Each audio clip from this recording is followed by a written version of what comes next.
Selamat sore, Namo Buddhaya.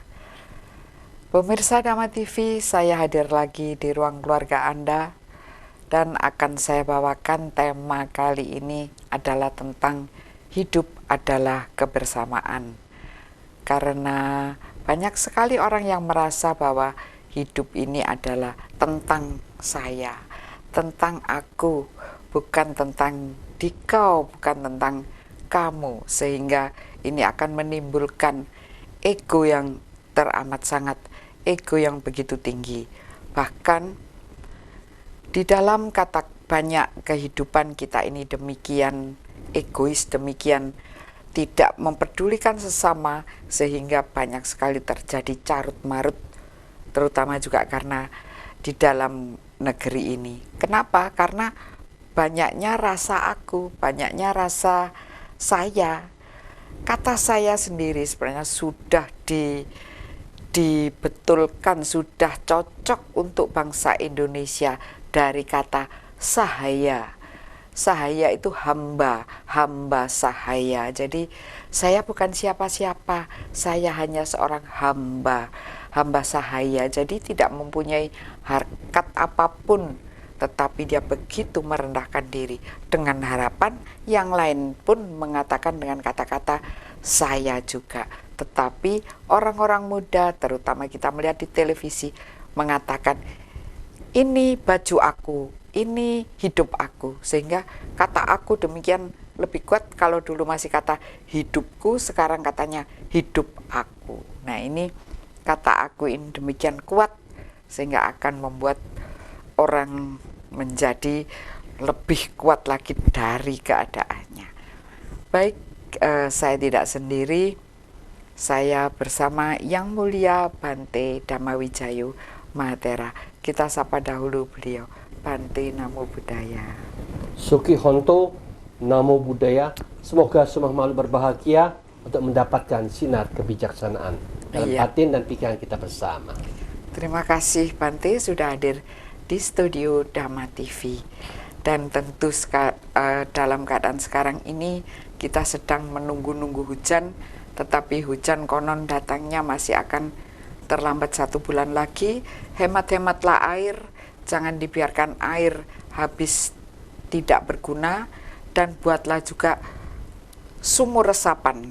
Resapan itu pernah diajarkan oleh Bante, jadi bila di setiap tempat itu ada lubang-lubang, kalau sekarang itu lubangnya juga lebih mengecil lagi, tetapi bila mampu air hujan menggelontar ke dalam, maka sumur-sumur kita akan tetap hidup, sumber air kita juga akan tetap hidup. Tubuh manusia 70% terdiri dari air, maka hemat-hematlah air. Nah, di sini juga ada kesinambungan hidup antara manusia dan air, manusia dan hujan, manusia dan laut, karena kita tidak hidup sendiri. Baik, tentang bersama ini Bante, sebenarnya manusia sebagai makhluk sosial ini harus bagaimana Bante?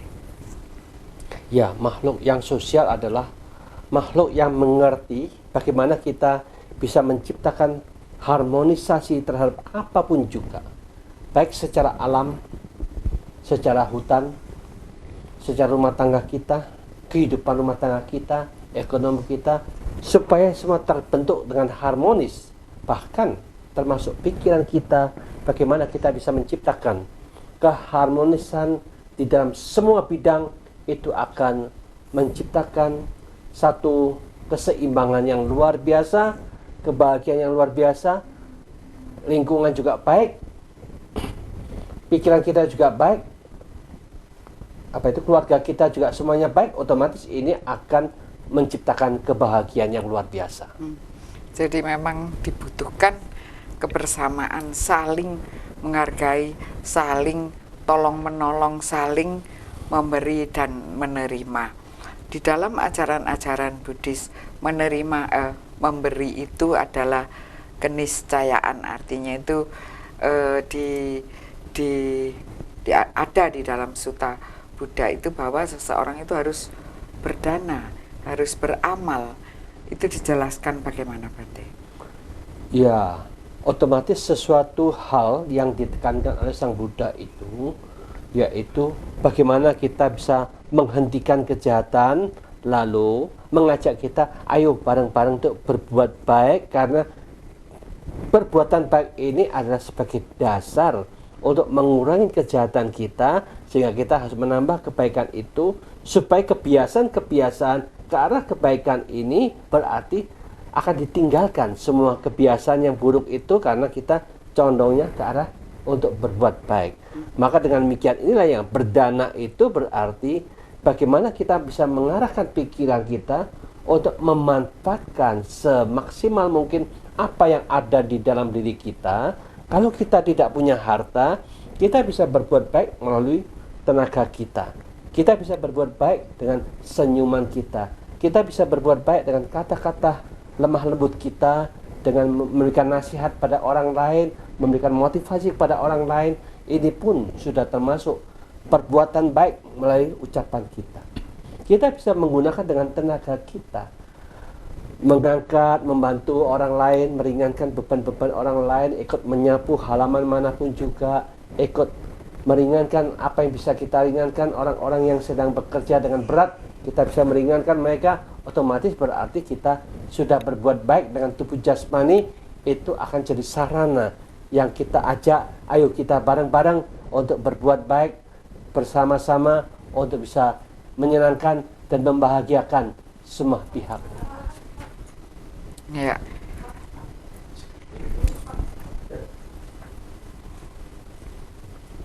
Ya. Baik, demikian Bante ya. Jadi ternyata seseorang itu memang harus melakukan amal itu ada berbagai macam Bante ya.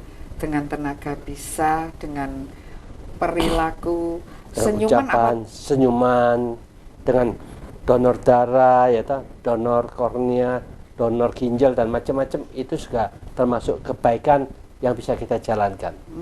Jadi tidak melulu orang beramal berbuat baik itu dengan uang, tidak melulu dengan itu ya Bante ya. Tidak seharusnya. Jadi masih banyak kebaikan yang bisa dilakukan. Tidak harus begitu, oleh karena memang banyak hal yang baik yang bisa dilakukan oleh segala orang begitu Bante ya. Nah, tentu hal yang baik ini akan menimbulkan, yang baik akan diterima baik, yang buruk akan diterima buruk. Ada kata-kata yang mengatakan berbuat baik, teruslah untuk berbuat baik bagaikan menumpuk bunga-bunga kebaikan. Tentang itu apa Bante? Perlunya terus-menerus berbuat baik. Ya, sesungguhnya itu perbuatan baik itu sangat-sangat penting, karena kita tahu bahwa energi positif maupun energi negatif ini sudah membaur sedemikian rupa, kita juga tidak tahu seberapa banyak positif kita dan seberapa banyak negatif kita. Begitu banyaknya. Inilah yang dikatakan ketika kita sudah sering mengisi yang positif dan menghentikan sama sekali yang negatif, berarti dengan harapan semua buah yang akan datang itu, yang muncul itu adalah sesuatu yang positif yang terus menerus dan tidak memberikan kesempatan yang negatif itu muncul, karena mulai sekarang sudah kita tutup dengan yang positif, seolah-olah yang negatif itu ada di bawah, tidak terlihat, seolah-olah sudah tidak ada negatifnya, ternyata masih di bawahnya sendiri masih ada, tersimpan di situ. Maka dengan demikian inilah yang katakan kita berbuat baik adalah untuk membuat kekuatan positif ini dominasi yang sangat-sangat dominan, sehingga kekuatan yang negatif tidak sampai berbuah. Harapan seperti itu. Oh, jadi supaya yang negatif itu sedikit, yang positif banyak, sehingga oke lah Anda kata berbuah terbayar oleh yang banyak itu. Begitu. Ya, seolah-olah nanti pada satu saat kekuatan positif ini yang lebih dominan dan yang negatif lama-lama kan tidak terlihat kekuatannya. Baik, kita sudahi dahulu pada segmen awal ini. Tetap di Dhamma TV agar kita akan segera kembali lagi. Keluarga Dhamma TV, kita lanjutkan bincang-bincang kita pada senja hari ini hidup adalah kebersamaan. Karena kebersamaan ini, maka telah hadir juga di studio tamu yang telah saya tunggu-tunggu, yaitu Sama-sama. Dr. Wahyudi Winario, MSI. Rahayu. Rahayu Bu Ani, rahayu Bante, rahayu para pemirsa. Terima kasih Iya. sudah hadir di studio. Biarpun macet, tapi tetap kota Malang. Mohon maaf terlambat. Dan tema kita adalah hidup adalah kebersamaan. Sekarang Bante, dalam hidup kebersama ini tentu orang-orang banyak juga yang salah gitu Bante, salah paham lah, misunderstanding lah, bahkan salah kaprah di dalam memanage hidup, di dalam pikirannya sudah salah. Nah, ketika seseorang ini salah sebagai Bante, sebagai seorang biku, kira-kira apa yang bisa diberikan agar tidak tambah banyak yang salah begitu Bante? Ya, otomatis manusia itu harus belajar. Di dalam belajar itu bagaimana kita belajar untuk mengerti seni hidup yang dikatakan mengikuti jalan yang benar. Itu adalah seni hidup yang sangat luar biasa. Kemampuan mengolah kehidupan ini, kemampuan mengolah keenam indera ini dengan tepat dan benar, sehingga dia dengan penuh keberanian bahwa kitab suci itu sudah ada di dalam diri kita. Kita bukan percaya sama si A atau si B atau kitab suci yang lainnya, tetapi kita tahu bahwa segala sesuatu itu digerakkan oleh pikiran kita. Kalau kita sudah menata pikiran dengan tepat dan benar, otomatis ini secara alami akan menyebabkan ucapan dan tingkah laku kita benar dan baik juga. Maka dari itu, alangkah indahnya mereka yang sering melakukan kesalahan-kesalahan, mulai sekarang ya kita harus berusaha untuk menata ulang cara berpikir yang sangat-sangat termanage dengan baik. Otomatis itulah sarana yang akan bisa merubah kita, merubah semuanya, membuat kita lebih damai dan lebih bahagia. Ini juga akan tertular, orang yang di sekitar kita akan lebih damai dan lebih bahagia. Bukankah itu yang diinginkan oleh semua orang dan semua teman-teman kita, famili kita, anak istri kita, mengharapkan hiduplah penuh damai dan bahagia, sehingga istri, anak dan semuanya ikut damai dan bahagia pula. Jadi setelah diri sendiri baik dan bahagia, maka ditularkanlah kepada keluarga agar bahagia juga, keluarga juga merasakan damai dan bahagia. Nah, sekarang kepada Bapak Dokter ini, di dalam konteks hidup berbangsa dan bernegara ini ya. Iya, Nah, ini kita banyak sekali juga masalah. salah wesel atau misunderstanding Iya. atau salah persepsi atau salah yang artinya itu saya yang benar, kalian salah. Iya. Nah, ini tentu ada dibutuhkan perekatan, Iya, sesuatu yang bisa merekatkan mereka. Kalau menurut penjenengan Bapak Dokter, kira-kira perekat apa yang bisa membuat satu kelompok ini, kita ini kan heterogen iya, sekali. iya. Nah, ini apa yang memungkinkan bisa? Tadi saya sekilas mengambil garis tebal dari Bante tadi, bahwa kita harus bisa mengendalikan hati gitu.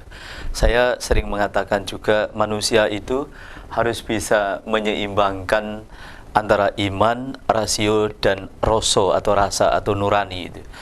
Iman karena setiap orang itu pasti punya agama.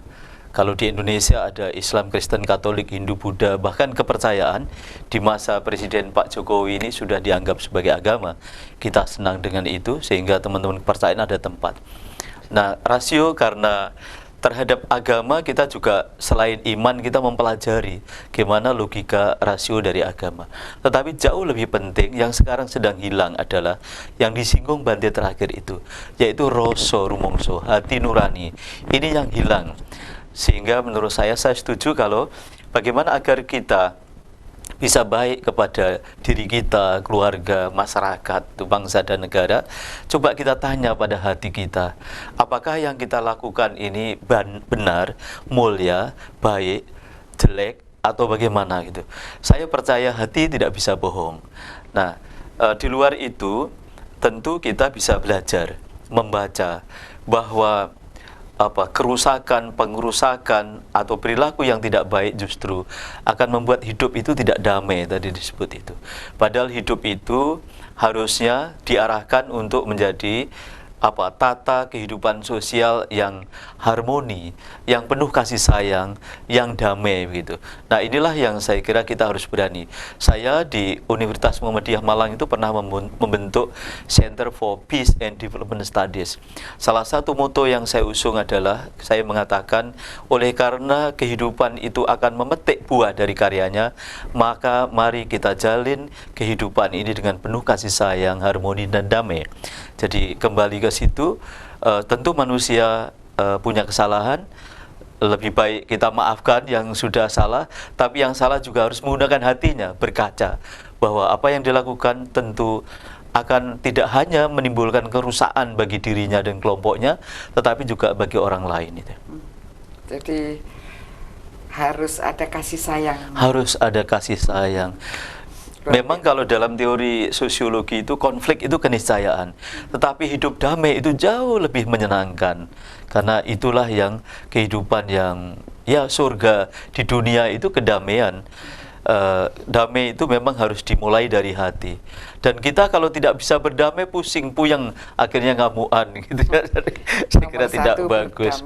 Berdamai dimulai dari diri sendiri. Diri sendiri dulu. Iya. Padahal itu manusia itu juga cukup sulit untuk berdamai dengan diri sendiri. Iya. Kadang saya kurang cantik, saya kurang kaya, HP saya ini bukan yang terbaru. Seperti punya teman saya iri tenaga saya sudah punya sepeda roda 3. Nah, kadang-kadang banyak sekali hal-hal yang membuat iri hati ini memanas. Membuat ini hati yang terbentuk adalah tidak damai dengan diri sendiri. Sebenarnya damai dengan diri sendiri itu kalau dibilang, loh saya damai kok. Padahal kadang kita masih terpleset, tidak mengerti sesungguhnya damai itu yang bagaimana. Tentang martabat.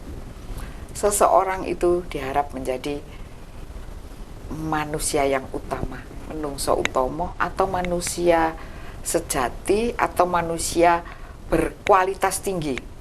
Berkualitas tinggi tentu adalah spiritual dan jasmaninya itu mempunyai kualitas yang tinggi sebagai seorang manusia seutuhnya. Nah, kadang disebut begitu. Kalau seseorang mempunyai martabat bahwa saya ini manusia seutuhnya, tentu dia akan menghindari konflik, tentu dia akan menghindari agresi yang merusak fasilitas umum, apa itu namanya, coret-coret di dinding ataupun pengerusakan anarkis kepada pengerusakan umum. Jadi diharapkan kita ini mempunyai martabat, mempunyai keinginan untuk menaikkan kualitas sebagai manusia. Kalau orang Jawa bilang supaya menjadi menungso sing utomo, ya, yang disebut satria, ya, seorang gentleman, ya, satria utomo. Kalau di dalam Buddhis disebutkan sebagai manusia yang berkualitas jiwanya. Untuk mencapai kualitas jiwa itu bagaimana, Bante? Manusia yang berkualitas adalah mereka itu akan mengenal akan dirinya sendiri. Sesungguhnya kita ini maunya gimana. Maka dari itu kita maunya dalam diri kita masing-masing itu bagaimana kita meningkatkan kebahagiaan di dalam diri kita. Siapapun juga yang mampu menciptakan kebahagiaan secara individu di dalam pikirannya, otomatis dia tahu apa yang menjadi penghalang-penghalangnya.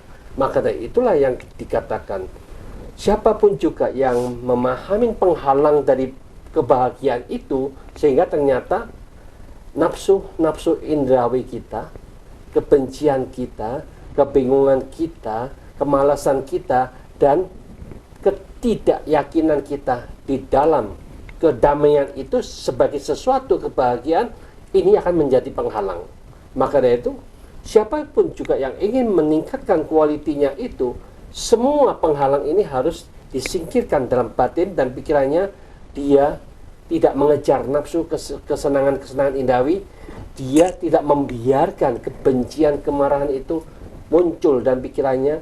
Dia juga tidak membiarkan bingung dan kacau terus-menerus menguasai pikirannya, dan otomatis apapun yang menjadi penghalangnya, dia berusaha untuk menaklukkan. Kalau dia mampu menaklukkan semua penghalang-penghalang itu sehingga menimbulkan satu hasil, yaitu dia lebih tenang, lebih damai, lebih bahagia, otomatis dia tahu, oh ini toh yang namanya kualitas batinnya itu sudah meningkat satu tingkatan. Dengan cara seperti inilah yang dikatakan kita memahami siapa sesungguhnya yang dikatakan musuh yang terbesar. Kalau kita mengatakan agama itu musuh, bukan. Yang musuh terbesar ada di dalam diri kita masing-masing. Apapun yang menghalangi kita lebih damai dan lebih bahagia, itulah sesungguhnya musuh yang terberat untuk kita. Kita taklukkan semua itu, disingkirkan dalam pikiran kita, otomatis kita akan lebih damai dan lebih bahagia. Disitulah kita sudah meningkat di dalam kualitas batin dan pikiran kita. Kalau kita tidak tahu musuhnya ini, bagaimana kita bisa meningkatkan kualitas batin dan pikiran kita? Itu caranya menjadi manusia berkualitas ya Bante ya. Jadi tahu saya ini manusia berkualitas atau tidak, saya punya musuh atau tidak. Kalau dia bahagia, kalau dia senang, setiap harinya senang, tidak ada yang membebani hatinya, itu adalah tingkatan untuk mencapai spiritual lebih gampang. Disitulah disebut manusia berkualitas. Manusia berkualitas akan memunculkan masyarakat berkualitas. Nah, masyarakat yang berkualitas, apa yang harus bisa mendukung, menciptakan? Sekarang ada masyarakat madani lah, apa ya namanya, monggo katuran. Iya. Terus bagaimana? Kalau dalam perkembangan terakhir, masyarakat berkualitas itu masyarakat sipil ya, orang menyebut civil society. Masyarakat sipil itu diantara cirinya adalah masyarakat yang anggota masyarakatnya itu bebas menyampaikan pendapatnya, freedom for speech gitu. Dia punya kebebasan juga di dalam menjalankan keyakinannya, agamanya gitu. Karena pada kenyataannya agama itu memang banyak. Monggo. Banyak banyak juga konfliknya gitu. Iya, banyak juga konfliknya. Iya. Jadi kita tahan dahulu, ini menarik sekali. Jadi ada beberapa ya, tetapi kita harus jeda sejenak. Setelah yang satu ini kita kembali lagi. Baik, kita lanjutkan bincang-bincang kita tentang hidup adalah kebersamaan. Tadi sampai kepada waktunya Bapak Dr. Wahyudi Winaryo yang di mana beliau masih sedang di awalnya menceritakan bagaimana caranya membuat masyarakat yang berkualitas. Bante tadi sudah manusia berkualitas, sekarang masyarakat yang berkualitas apa saja yang dibutuhkan. Tentu banyak yang bisa kita kemukakan untuk mengukur atau mendefinisikan atau memberikan pengertian tentang masyarakat berkualitas itu. Tapi untuk sosiologi budaya Indonesia, saya kira di antara ukurannya adalah masyarakat berkualitas itu apabila antar anggota masyarakatnya di tingkat RT, RW atau desa atau kelurahan itu bisa terjalin kerukunan yang sejati, persaudaraan yang sejati, persaudaraan yang lahir batin, tidak memandang siapa dia, tetapi dia betul-betul saudara. Kalau ada yang sakit kita tolong, kalau yang punya kita tolong, dan sebagainya. Nah, untuk itu bisa diwujudkan dalam bentuk-bentuk nilai dan norma budaya yang pernah ada di Indonesia. Misalkan ada gotong royong, misalkan ada kerja bakti, ada sambang sinambang. Bu Hani insya Allah sampai di forum ini pernah ngungkap perlunya semacam wilayah publik yang saya lupa sekarang. Bu Hani sudah rintis kembali itu ya, kumpul antar warga gitu, pijagongan. Nah, itu perlu saya kira suasana-suasana itu. Kalau kita biarkan saja, maka nilai-nilai gotong royong, kebersamaan, kerja bakti, persaudaraan sejati itu akan hilang. Karena kita merasa bahwa masyarakat kita ini sudah bergeser dari masyarakat yang kolektif, kolegial, yang persaudaraannya kental gitu. ini bergeser ke masyarakat individualis yang itu tidak karakter masyarakat Indonesia. Bagaimana kita bisa memupuk gotong royong persaudaraan sejati itu? Saya masih yakin ya tumbuh kembangkanlah budaya dan seni lokal di daerah itu. Nah, kalau seni dan budaya tumbuh, saya yakin seyakin-yakinnya faham-faham radikal, fundamentalis dan sebagainya itu akan hilang dengan sendirinya. Karena bangsa ini dilahirkan seperti ini, heterogen, plural, maka kita harus mendekatinya dengan pemikiran-pemikiran multikulturalisme. Pancasila, saya kira, telah menuntun kita untuk menjadi anggota masyarakat yang bisa saling menghargai sehingga terciptalah masyarakat sejati tadi. Ya. Jadi harus ada, kembali lagi ya, misalnya ada Iya. jagongan. Ada jagongan. Saya kira memang harus ada banjar. Saya jadi ingat Banjar. istilah Oke. Buhan itu banjar. Banjar. Nah, Ibu sekarang sudah membuat banjar di Bareng. Saya udah dengar dan saya kira kalau aktivis-aktivis sosial atau tokoh-tokoh masyarakat bersama kemudian membangkitkan kembali banjar-banjar, balai desa, balai RW, bukan hanya untuk kegiatan formal tapi untuk kegiatan informal kekeluargaan, saya kira Indonesia akan kembali menjadi bangsa yang adiluhung, yang hatinya halus, yang perilakunya tidak merusak, yang pikirannya tidak ditunggangi oleh nafsu-nafsu yang tidak benar tadi sebagaimana dikatakan oleh Bante tadi. Seperti itu ya. Iya. Kan kemarin saya juga mengunggah satu status di WhatsApp dan Facebook itu, saya akan mengetuk pintu tetangga saya yang belum menaikkan bendera setengah Tiang. Ya. Ada beberapa komen winir yang mengatakan jangan, nanti akan terjadi seperti baru-baru ini kejadian seperti di Papua bahwa dia akan tersinggung. Ada lagi yang kok repot-repot, ada yang begitu ya. Tapi saya mau, dan saya merasa saya mampu, dan Bante selalu mengajarkan bijaksanalah. Saya tidak konyol, saya tidak mungkin akan mengetuk pintu misalnya Ngamuk-ngamuk. tenaga yang sedang Iya. duka cita atau tenaga yang suka marah. Tentu saya tahu caranya. Jadi pasti saya ketuk, kok belum menaikkan bendera setengah tiang, karena hari ini adalah hari wafatnya. Hari berbela Gabung sungkawa nasional, nasional, ya. bergabung nasional. Oh iya, saya lupa. Kalau enggak 17, kan 17 sudah ada ingatannya. Oh iya ya, setengah tiang, iya. Saya beri contoh. Demikian maka dengan sukacita, dengan rela hati, semuanya menaikkan bendera setengah tiang. Tetapi Bante selalu mengajarkan kebijaksanaan. Karena dengan bijaksana orang tahu, saya tidak mungkin akan mengetuk rumah yang misalnya di situ anjingnya besar, tentu saya dimakan lebih dulu. Nah, di sini perlunya kebijaksanaan. Kebijaksanaan akan menuntun seseorang menjadi manusia yang berkualitas tinggi. Tetapi Bante selalu mengajarkan bahwa mencapai bijaksana itu konon dengan banyak diam, banyak merenung, banyak konsentrasi, banyak meditasi. Bagaimana Bante? Ya, kebijaksanaan itu bisa kita peroleh dengan berbagai macam cara. Satu, banyak membaca buku. Betul. Membaca buku yang membahas masalah teknologi cara berpikir yang terbaik itu bagaimana.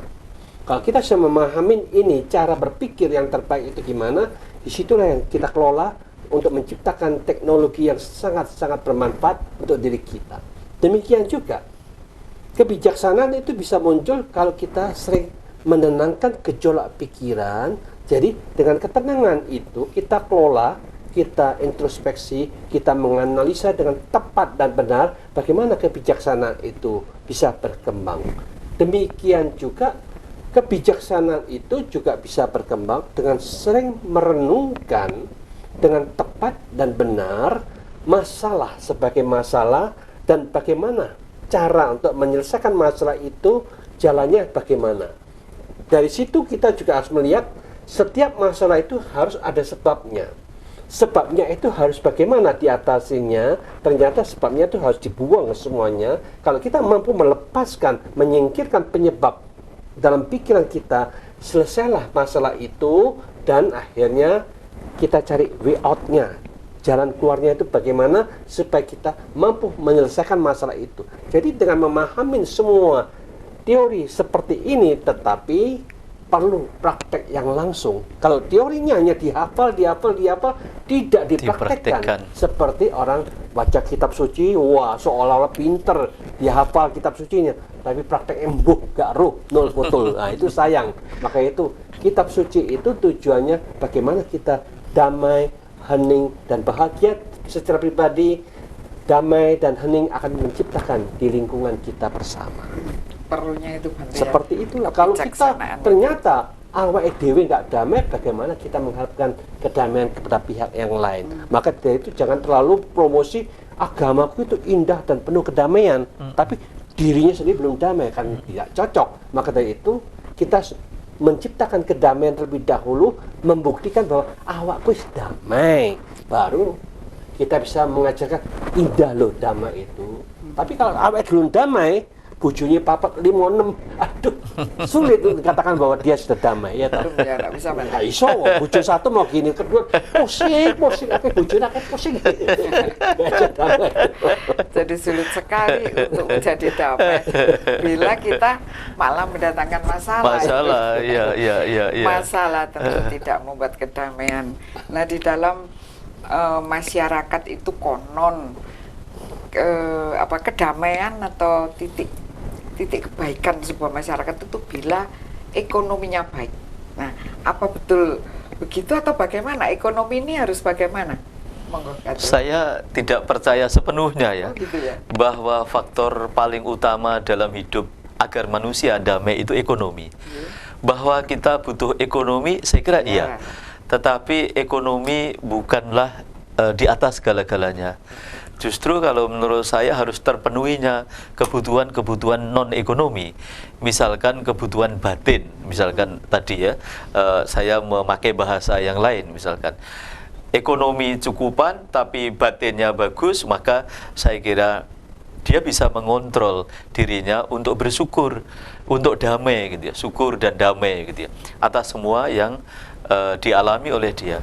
Jadi manusia kalau hidupnya itu hanya diukur dengan ekonomi, maka terjadilah seperti yang sekarang kita sebut kita terjebak pada sistem materialisme. Kita terjebak pada kehidupan yang hedonis, yang hanya berusaha untuk memenuhi kebutuhan nafsu semata. Padahal sesungguhnya manusia sudah cukup mendapat misalkan rezeki berapa gitu, itu udah cukup. Tapi karena dia punya nafsu memikirkan hal-hal yang tidak atau di luar yang seharusnya dia pikirkan, maka menjadilah orang yang serakah. Orang yang serakah, orang yang mengejar harta, selamanya dia tidak akan pernah damai, tidak pernah tentram, tidak pernah ayem tentrem ing ati. Itu sebagaimana kepercayaan Jawa itu ajarannya adalah urip iku golek ayeming ati, tentrem ing ati. Itu tujuan hidup kan ke sana. Jadi kalau diukur dengan ekonomi saja, sekali lagi saya kira tidak. Nah inilah jebakan kita sekarang ini, justru ekonomi. Orang melihat orang bukan pada substansi orang itu, hatinya orang itu, esensi orang itu, tetapi dilihat mobilnya apa, hartanya apa, gajinya berapa, dan sebagainya. Padahal yang lebih penting bukan itu, tetapi perilaku manusia. Karena manusia itu hadir diciptakan oleh Tuhan, lahir diciptakan Tuhan, maka kita akan menjadi orang yang tentrem apabila langkah kita dari sedikit-sedikit itu menuju kepada Sang Tuhan sesuai dengan keyakinan dan kepercayaannya masing-masing. Kalau jalan kita itu melencong tidak sesuai, jadi kita tidak ke arah kepada hakikat Tuhan. Tuhan itu kan kebenaran itu, maka saya kira dia tidak akan menemukan yang dicari di dalam kehidupan itu. Dia terperosok, itu menurut saya. Namanya juga itu adalah terperosok. Salah jalan. Salah jalan. Kalau sudah salah jalan, tentu ada jalan yang benar yang bagaimana yang seharusnya dilakukan seorang manusia dan sebuah masyarakat, bahkan rakyat yang ingin maju. Tetap di Dhamma TV, setelah yang satu ini kita kupas lebih dalam lagi. Baik, keluarga Dhamma TV, kita lanjutkan bincang-bincang kita tentang hidup itu sebenarnya adalah kebersamaan. Tadi kalau dari Bapak Dokter tadi mengatakan bahwa sebenarnya ekonomi bukan yang nomor satu ya.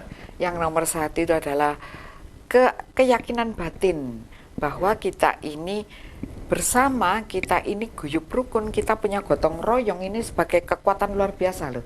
Gotong royong ini, ketahanan bangsa, ketahanan dalam segala hal ini gotong royong. Tetapi kalau saya melihat, kalau kita pergi ke desa, saya senang ketika ada orang rewang bikin Bioto, ada nyinoman. nyinoman itu saya dengan keadaan ini negaraku masih kuat. Saya berani begitu. Iya. Lihat saya ini negaraku masih kuat. Ketahanan sosial. Ketahanan sosial masih ada, saya merasa bangga karena itu tidak ada ya di luar sana, tidak ada. Kita yang punya. Tapi kalau kita seperti keadaan kita, oh kasetan ada yang meninggal tanpa diundang, tanpa apa ya, datang sendiri.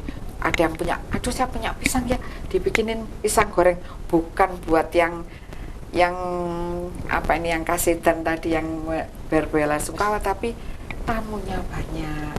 Saya punya gula, ya saya bikinkan gula buat tamu-tamu yang banyak, sehingga di situ ada gotong royong. Ini masih ada dan ini kekuatan luar biasa sekali ini. Dan di dalam masyarakat, kekuatan masyarakat ini tujuannya adalah untuk mencapai masyarakat yang adil dan makmur. Bante mengatakan, benar dulu menjadi manusia yang berkualitas, tularkan kualitas kepada sesama dan sekitar, nanti akan terbentuk dunia, terbentuk negara yang disegani oleh seluruh dunia. Karena sesungguhnya memang begitu. Kita ini kalau dibilang negara ketiga dulu ya. Iya.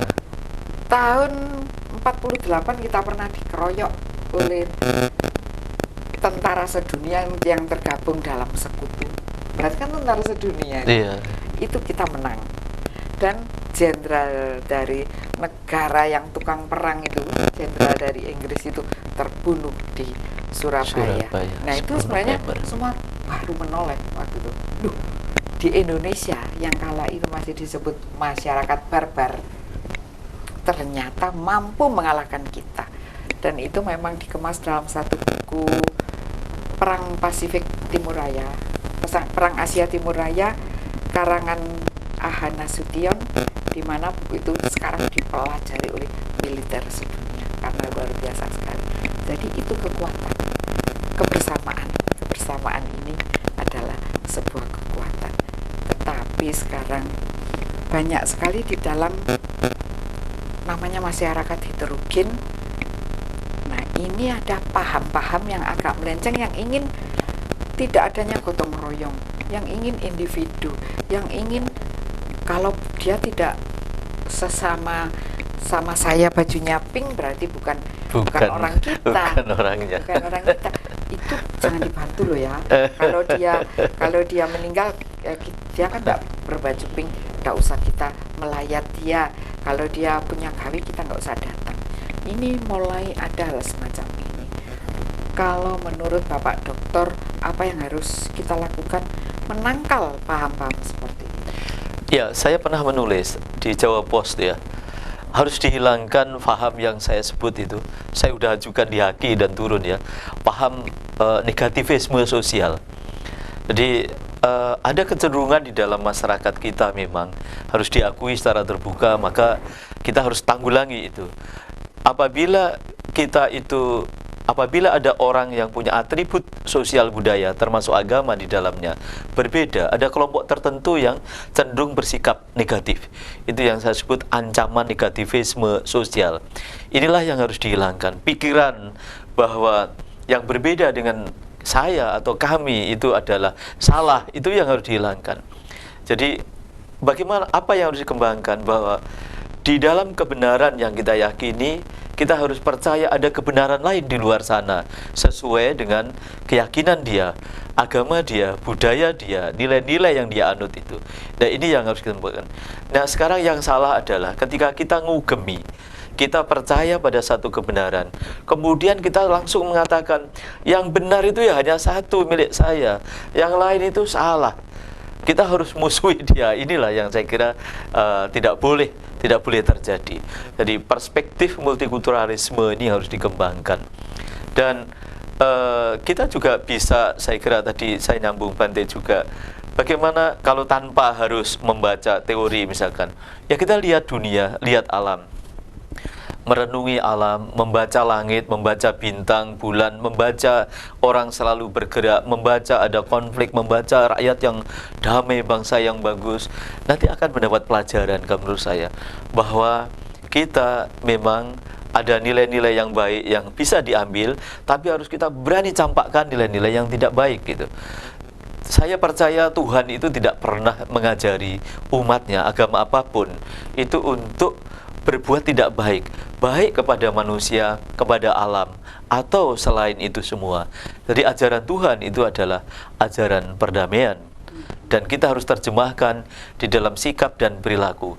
Kita harus berani mengatakan tidak bagi siapapun dia yang mengajak kita untuk berbuat tidak baik, yang merusak dunia, yang merusak bumi, yang menjauhkan persaudaraan kita di Indonesia ini. Jadi saya kira sekali lagi bahwa Indonesia seperti disebut oleh Bu Hani tadi sudah memiliki modal, saya kira modal sosial, modal sejarah yang sangat luar biasa, dan kita harus pupuk itu kembali di dalam kehidupan Indonesia. Memang kemudian tokoh-tokoh agama, tokoh-tokoh masyarakat itu menjadi tumpuan harapan bagi kita.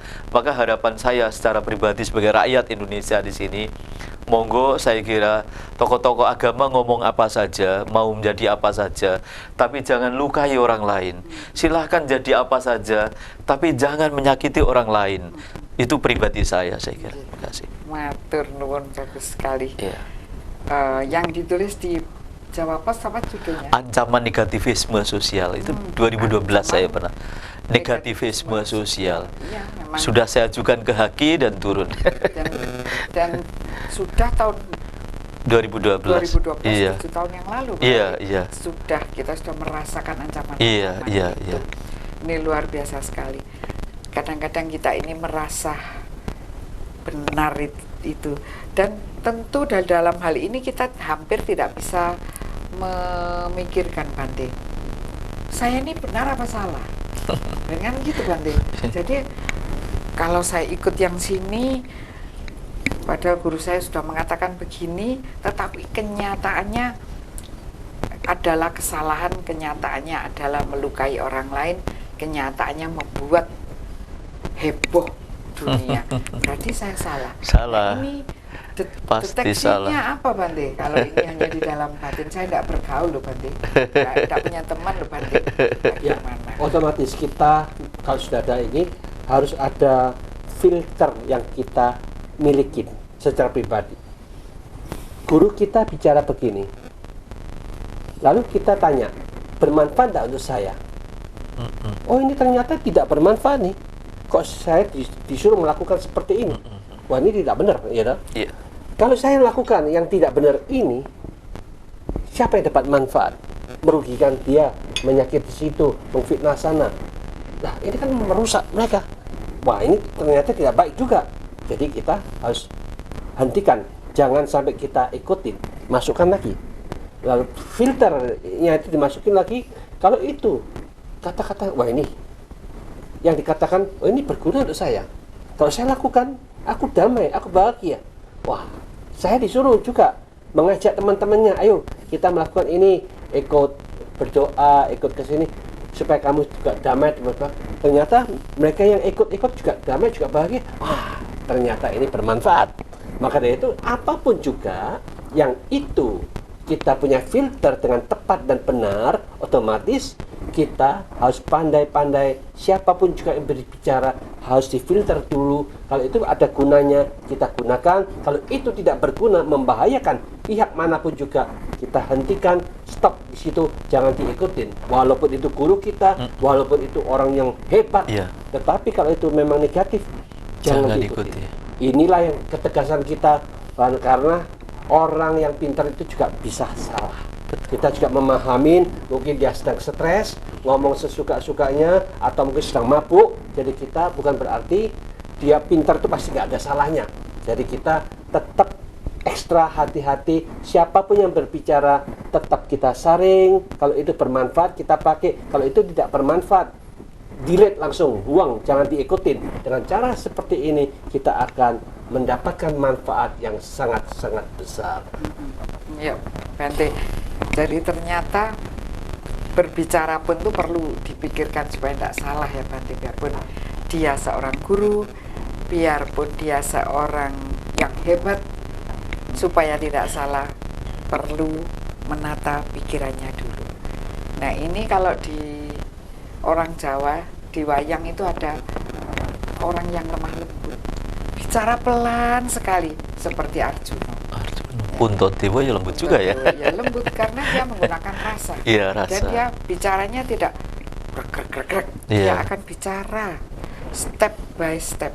Dan ini ternyata di zaman now ini ada, yaitu presiden kita sendiri. Ya, luar biasa. Beliau berbicara bukan gagap. Beliau berbicara bukan tidak mengerti. Coba dengar kata-katanya.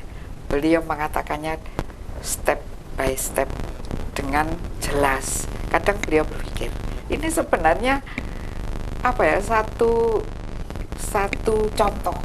Iya. Jangan bicara gerusa-gerusu, jangan bicara sembarangan, tapi pikirkanlah. Nah ini kalau sudah begitu, jadi di zaman sekarang ini ada yang berbicara seperti Arjuna itu. Menurut panjenengan perlukah bicara baik, speech pidato yang baik di tengah masyarakat? Iya, harus. Di peribahasa kita ada yang mengatakan mulutmu adalah harimau. Dan saya setuju, kami pendukung Pak Jokowi sejak 2014 sama kemarin juga kami bentuk relawan namanya Fowan, Bu. Saya ketua Dewan Penasihat juga. Pak Jokowi saya kira telah memberi negarawan, menjadi contoh suri teladan yang baik, dan kita butuhkan di dalam masyarakat itu orang yang tenang tetapi dia bekerja dengan arah yang jelas. Saya masih percaya bahwa kedamaian, ketentraman, kebenaran itu tidak bisa didapat, tidak bisa diperoleh dengan cara-cara yang tidak baik. Jadi harus dengan cara yang baik, yang mulia, yang luhur, yang orang semua senang dengan cara-cara yang kita lakukan itu bersih gitu. Dan untuk kembali ke misalkan sosok presiden kita, semoga nanti Pak Jokowi betul-betul 5 tahun ini sebagaimana janjinya ingin membangun Indonesia 1 periode terakhir ini prioritasnya adalah sumber daya manusia. Kalau kita ingin bangun sumber daya manusia, dalam salah satu cara saya kira yang harus dilakukan adalah berbasis budaya Nusantara itu. Karena kita ingin menghasilkan orang Indonesia yang nasionalismenya adalah nasionalisme Indonesia, nasionalisme Nusantara. Maka tidak mau atau tidak mau, maka basisnya harus budaya Nusantara. Jadi bukan nasionalisme Barat, tapi nasionalisme kita, saya kira, yang akan dibangun ini. Jadi kita beruntung saya kira dalam hal ini, dan mari saya kira contoh yang telah diberikan Pak Jokowi ini kita praktekkan di dalam kehidupan kita. Jadi gitu ya. Jadi apa yang dicontohkan oleh presiden kita harap kita praktekkan ke depan.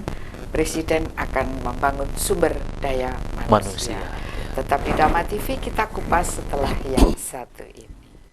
Baik keluarga Dhamma TV, kita sampai pada segmen sekarang ini tadi yang mengatakan bahwa yang akan dibangun ke depan ini adalah sumber daya manusia.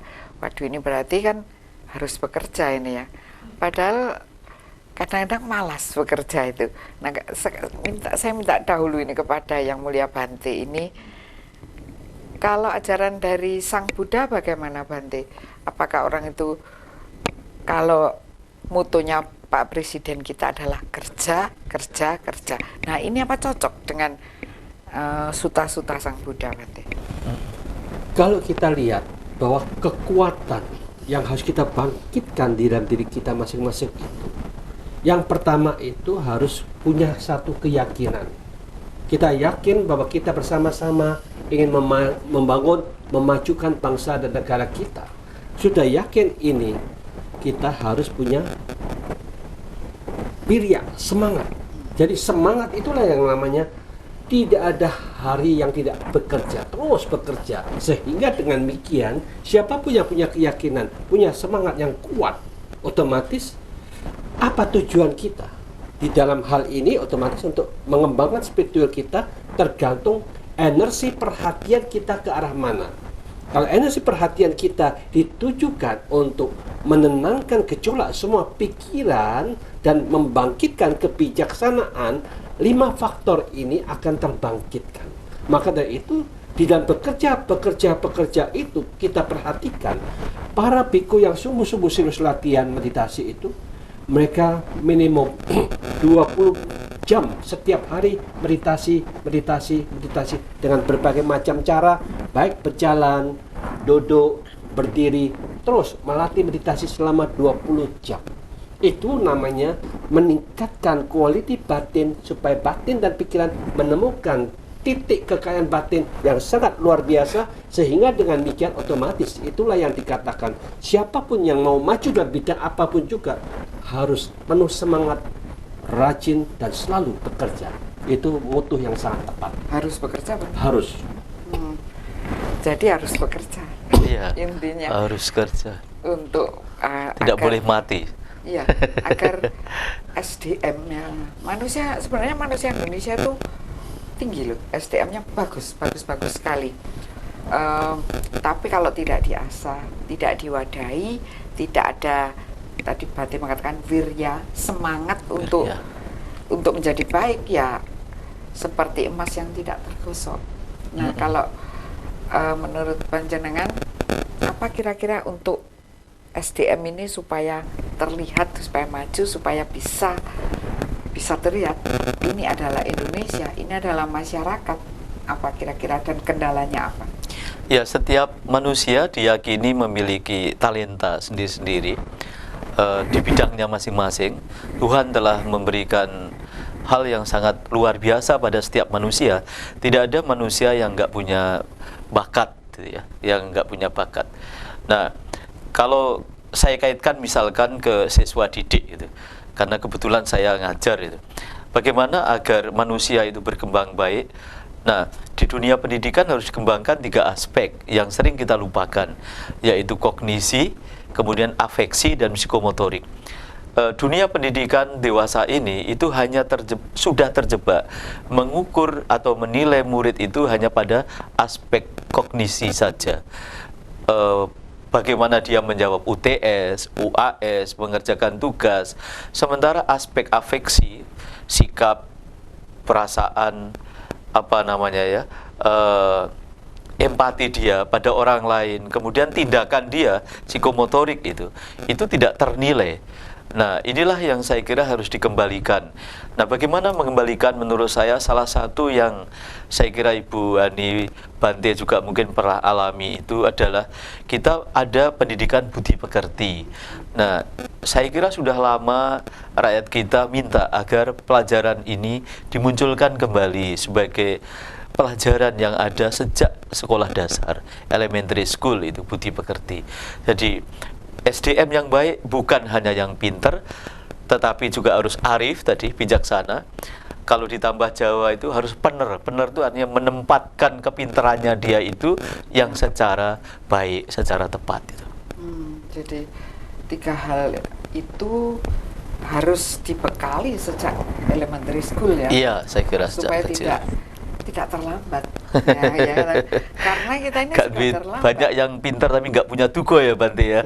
Iya, banyak sekali. Dia Nggak punya tepo seliro. Ya, pandai sekali dengan berbagai ilmu yang dia Iya. dapatkan, tetapi dia tampak sombong, tidak menghargai orang tua. Betul, ya. Jangan orang tuanya, orang-orang tua gurunya sendiri Tidak kurang dihargai. sekali. Nah, ini yang perlu dikikis. Kalau zaman dahulu itu ada kata-kata solai jatmiko. Nah, menurut panjenengan bagaimana itu? Iya. Jadi bagus ya, harus Enak kalau bahasa lain dipandang mata. enak dipandang mata itu. Jadi memang kita mengalami ya erosi ya, distorsi atau banalitas atau apalah, pendangkalan gitu. Ini yang saya kira dimulai dari diri kita yang tingkah lakunya ganteng, bagus, enak dipandang tadi ya. Betapa dulu itu enaknya dekatnya murid sama guru ya. Kalau guru datang itu kita senang sekali itu, salaman dekat sama guru. Sekarang itu guru dicueki, rasanya sakit hati Bante. Kalau bawakan tas, Iya. merasa, aduh saya sudah berbakti. Bahkan Bawakan sepedanya. ada murid tuh kadang nggak kenal siapa nama gurunya. Ini keterlaluan menurut Oh, zaman saya. sekarang. Iya, ya keterlaluan. Jadi ini ya Bu Ani, saya kira yang memang harus dikembalikan, kita menjadi Nusantara, Nuswantoro yang adiluhung menurut saya. Nah, Dhamma TV saya kira sudah berbuat, saya kira setidaknya dalam siaran-siaran semacam ini telah banyak disentuh. Tinggal rakyat bagaimana kemudian menindaklanjuti nilai-nilai emas, nilai-nilai luhur yang saya percaya masih ada. Hanya kita mungkin, misalkan kayak saya pakai belangkon itu kadang orang kan nganggap, loh kok aneh gitu. Padahal ini warisan nenek moyang kita gitu. Jadi kadangkala kita itu berpenampilan sebagaimana budaya kita itu malah dianggap Lucu. Jadi gitu menurut saya. Distorsi ya, pendangkalan. Pendangkalan. Jadi padahal kita, kata Bante tadi, ada 5 yang saya kira saya setuju sekali itu kalau dilaksanakan tahapan-tahapan. Kalau dalam ajaran Jawa itu memang untuk menjadi butuh luhur itu tidak bisa serta-merta gitu ya. Jadi harus rilo, narimo, temen, sabar dan sebagainya, baru budi luhur itu bisa tercapai. Saya kira hampir sejalan dengan apa yang disampaikan oleh Bante tadi, bahwa untuk menjadi orang yang baik itu tidak serta-merta tiba-tiba jadi begitu, tapi memerlukan satu proses panjang yang kita semua harus saling menjaga itu.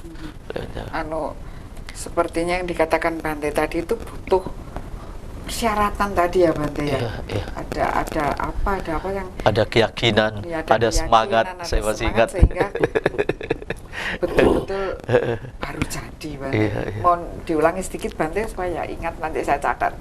Istilahnya Bagus keyakinan itu. itu Iya.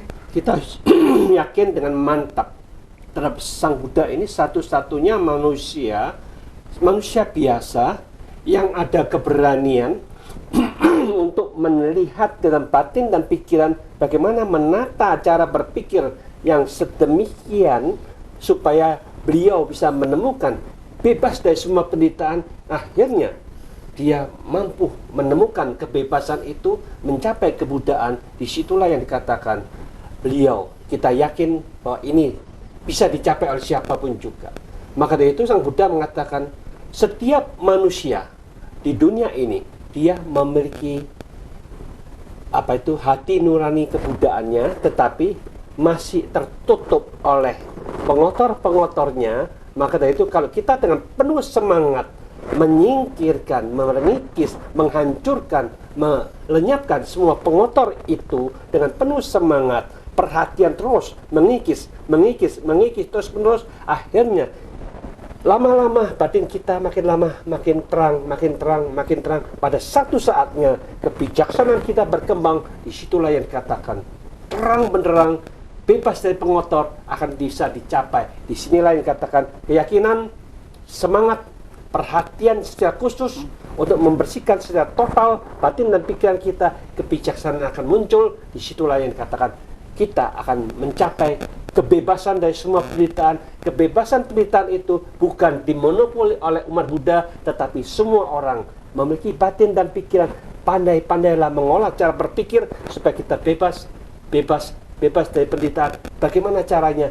Carilah dalam batin dan pikiran kita secara pribadi. Jangan percaya dengan kata-kata saya, jangan percaya dengan kitab suci manapun juga, tetapi percayalah Anda memiliki kemampuan untuk mengolah batin dan pikiran, membebaskan dari penderitaan itu, sehingga Anda mampu menjadi self-development. Disitulah yang dikatakan reformasi mental akan terbentuk, karena Anda percaya bahwa mental Anda itulah yang menentukan segalanya.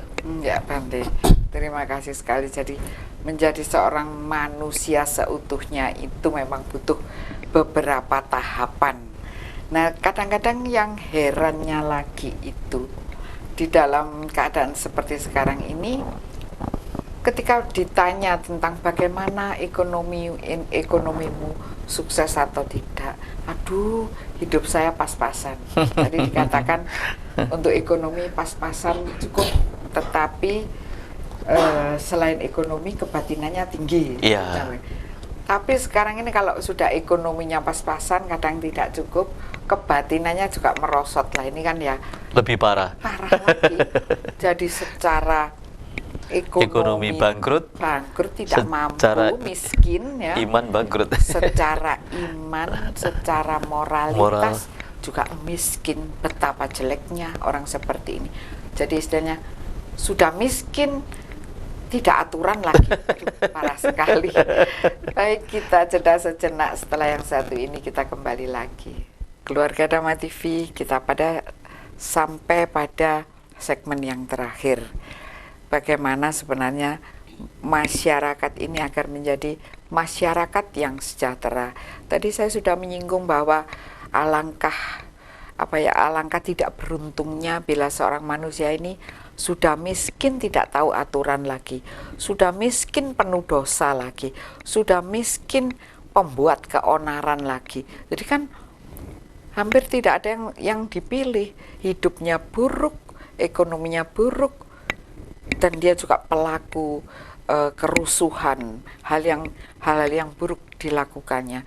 Tetapi andai kata ada seseorang yang miskin karena nasib, tapi coba lihat budi pekertinya, luar biasa. Semua orang hormat, betul. Iya.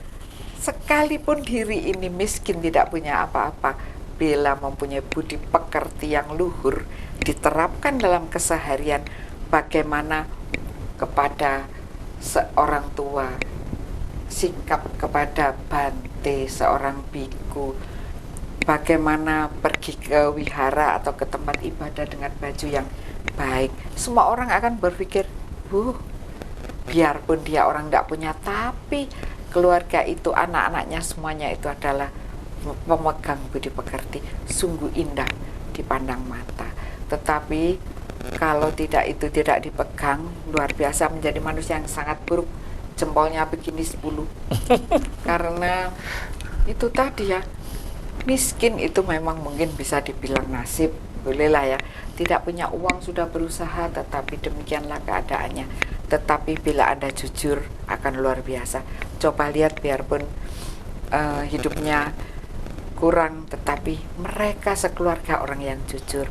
Coba lihat, biarpun hidupnya kurang, tetapi mereka semua tidak pernah melakukan hal-hal yang buruk-buruk, ngerasani tetangga, melakukan hal yang buruk-buruk, tidak pernah. Dia selalu baik. Ini nilai plus yang tidak usah dibeli, tidak usah dengan uang untuk mempunyai kepribadian yang disungkani. Orang seperti ini biarpun tidak punya, tetap disungkani. Loh, ini betul. Praktekkan, jangan percaya. Baik, kita kepada masyarakat tentang hidup itu kebersamaan. Sekarang kalau menurut panjenengan dahulu, nanti ditutup oleh Bante, bahwa hidup itu adalah kebersamaan. Bagaimana hubungan kita dengan, kan kadang-kadang ada yang kasat mata dan tidak kasat mata. Nah, itu bagaimana sebenarnya kalau menurut Bante? Iya, kembali ke misalkan persaudaraan. Saudara yang sejati itu adalah tetangga terdekat. Kalau diperluas juga bisa teman-teman yang terdekat, itu persaudaraan, saudara sejati. Nah, kita tentu harus menghormati. Kalau kita baik sama orang, saya percaya dia akan memetik buah kebaikan. Tapi kalau dia atau kita melakukan perbuatan-perbuatan yang tidak baik, ngerusak misalkan, ngebom misalkan ya, bunuh orang, berbuat jahat, pasti dia akan memetik buah yang tidak baik juga. Dan itu sebetulnya bukan orang lain yang rugi, tapi dirinya rugi. Saya kira pelan-pelan kemudian dia akan rugi. Misalkan termasuk misalkan kepada makhluk lain, tadi ditanyakan Tuhan telah menciptakan ada makhluk seperti manusia, tapi ada juga makhluk gaib, makhluk yang tidak bisa dilihat dengan mata. Nah, semua adalah makhluk Tuhan. Kita harus menghormati dia. Nah, kalau di dalam kepercayaan Jawa itu kita tidak memusuhi atau tidak boleh memusuhi. Kita harus menghormati dia, berdamai juga ya. Bahkan mungkin kita kalau kadang-kadang kan kita bisa merasa ada sesuatu nih di rumah kita. Paling kalau kepercayaan Jawa, di dalam Jawa kayak kami itu, ojo ganggu kami, ojo ganggu saya, aku ya gak ganggu awakmu, ya, gitu biasanya gitu ya. Karena mereka sebetulnya punya kekuatan juga. Jadi kalau kita perang ya mereka perang merangi kita ya. Jadi kita harus Tuhan menciptakan itu pasti ada hikmahnya ya. Tentu kita bisa kembali kalau ada itu semakin mungkin dekat sama Tuhan gitu ya. Jadi semakin kita misalkan memahami ciptaan Tuhan itu secara baik, menurut saya tidak ada sesuatu yang ada di dunia itu tanpa atas kehendaknya. Maka kita harus menghormati, menghargai, dan kita berdamai saya kira terhadap setiap ciptaan Tuhan itu. Jadi berdamai dengan sekalipun makhluk tadi itu tidak terlihat, begitu ya. Iya, saya percaya bahwa mereka sebetulnya tidak punya niatan ya, kadang misalkan mengganggu, kecuali kita ingin mengganggu atau kita sombong ya. Jahil. Jahil. Suatu saat kami pernah ke Bromo nih, saya bersama teman yang juara silat lah. Wah, dia sombong sekali itu. Saya nih pokoknya berani lah. Tiba-tiba dia keganggu itu, mulai datang sampai sore. Kita nggak bisa juga menyembuhkan di perkemahan. Akhirnya kita tanya orang, gimana ini? Terus tanya, ini gimana prosesnya? Oh berarti dia sombong aja gitu. Terus diobati sama orang dari Ngadisari. Dia ngomel, tidak sadar, teriak-teriak dan sebagainya itu pernah. Jadi kalau pengalaman saya pribadi, memang kita datang kemana saja, di mana saja kita harus permisi kepada makhluk gaib itu yang tidak ada, yang tidak kelihatan maksud saya. Jadi ya. Ada doa amit-amit, amit-amit, iya. Kiai Danyang anak itu nunut liwat. Nah, itu. Sekarang kita kepada Bante, bagaimana Bante kalau tidak pandangan Buddhis tentang makhluk halus yang di sekitar kita? Iya, sangat jelas sekali Sang Buddha katakan semua makhluk di alam semesta ini mengharapkan kebahagiaan. Kalau kita sudah memahami ini, kemanapun juga kita pergi, bertemu dengan apapun juga, kita mengharapkan, selalu mendoakan semoga mereka berbahagia. Di situ kita tidak pernah ketemu musuh, di situ kita tidak pernah timbul halangan apapun juga, karena kita selalu mengharapkan kebahagiaan itu. Maka dengan demikian inilah yang dikatakan, marilah kita mulai sekarang tahu mengapa kita sekarang masih belum bahagia. Itulah yang pertanyaan yang harus kita tanyakan ke dalam diri kita. Ternyata manusia yang belum berbahagia itu karena takut, khawatir, cemas, kecewa, stres, itu adalah salah dalam penilaian kita. Menganggap sesuatu yang di luar itu adalah sesuatu yang paling penting, karena itu yang kita kerjakan, masalah anak, rumah tangga, bisnis kita, kerjaan kita, utang piutang kita, itu kita anggap sangat-sangat penting, karena tiap hari itu masalah demi masalah yang kita anggap sangat penting. Maka dari itulah yang dikatakan kesalahan di dalam penilaian kita itu, kita anggap itu penting. Sedikit pun masalah terjadi, kita akan menderita, kita kecewa, kita jengkel, dan kita menderita saat itu juga. Maka dari itu, orang yang bijaksana memahami seperti ini, marilah kita tahu bagaimana kalau kita membalik. Yang di luar itu sesungguhnya hal-hal yang kecil. Ada yang paling penting, yang sangat berharga, yaitu batin dan pikiran kita bersama. Karena batin dan pikiran kita nilainya itu sangat tinggi, tak terhitung, 99,999%.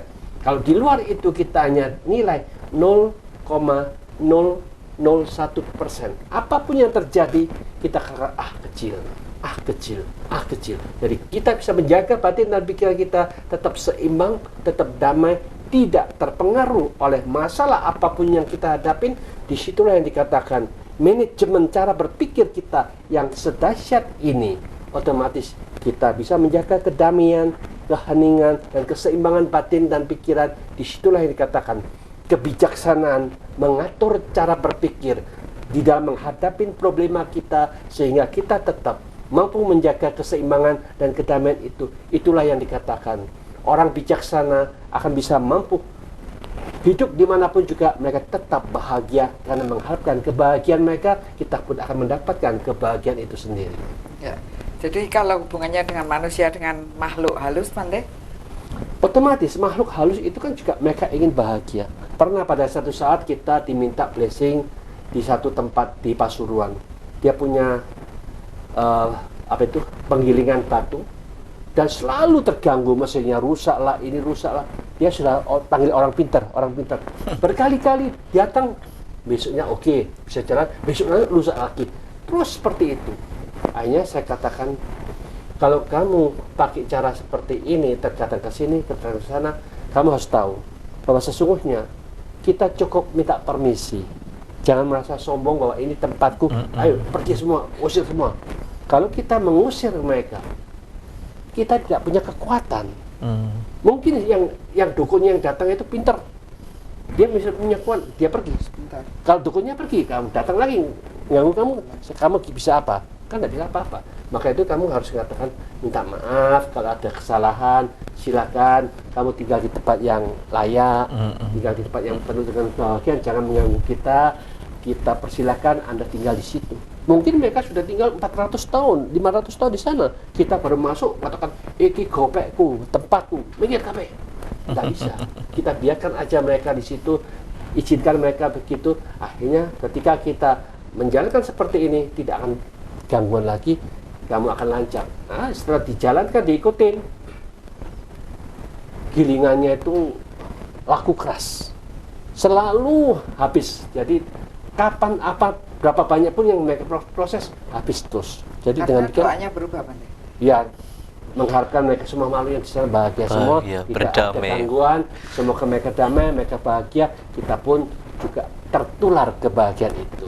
Kita lebih damai, lebih bahagia, maka dari itulah yang dikatakan di dalam hidup kebersamaan, marilah kita bersama-sama mulai saat ini bersama-sama menata ulang cara berbicara kita, etika kita berbicara, bicara yang positif, yang baik, yang berguna, yang bermanfaat, itu akan membawa kebahagiaan bagi semua makhluk. Tetapi kalau kita bicara yang jelek, yang kotor, yang jahat, membuat orang susah, membuat orang menderita, akibatnya ini juga akan membuat kita sengsara di alam selanjutnya.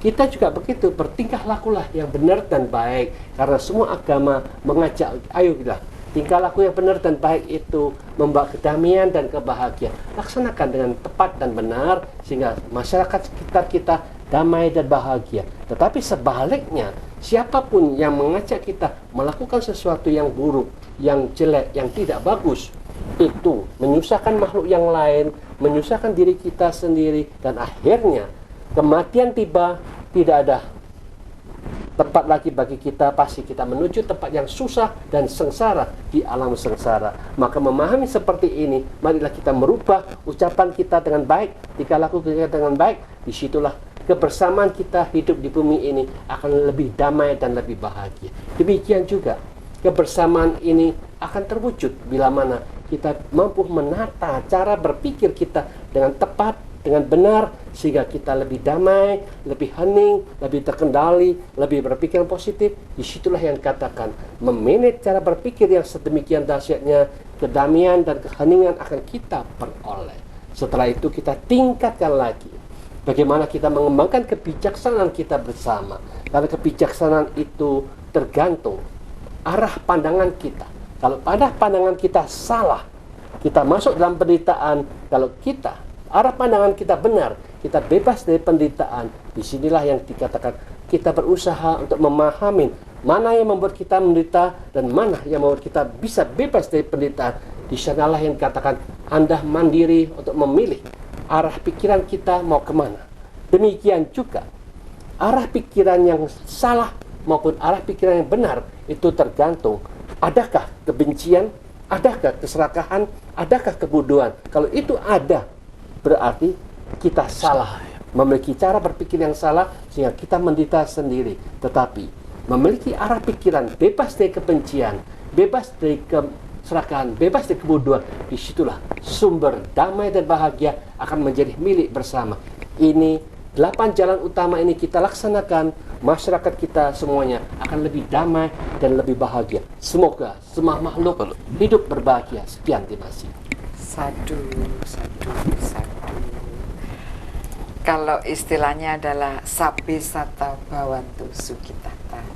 Ya, yang penting dijalankan. Yang penting, kalau bahasa Jawanya sapi sata bawantu sukitata adalah rahayu, Rahayu tumati. sagung tumati, rahayu ingkang pinanggi. Bukan rahayu Sagung sagung tumati. tumati. Artinya semoga semua makhluk Sagung. berbahagia. Sampai jumpa di lain waktu. Satu. Satu.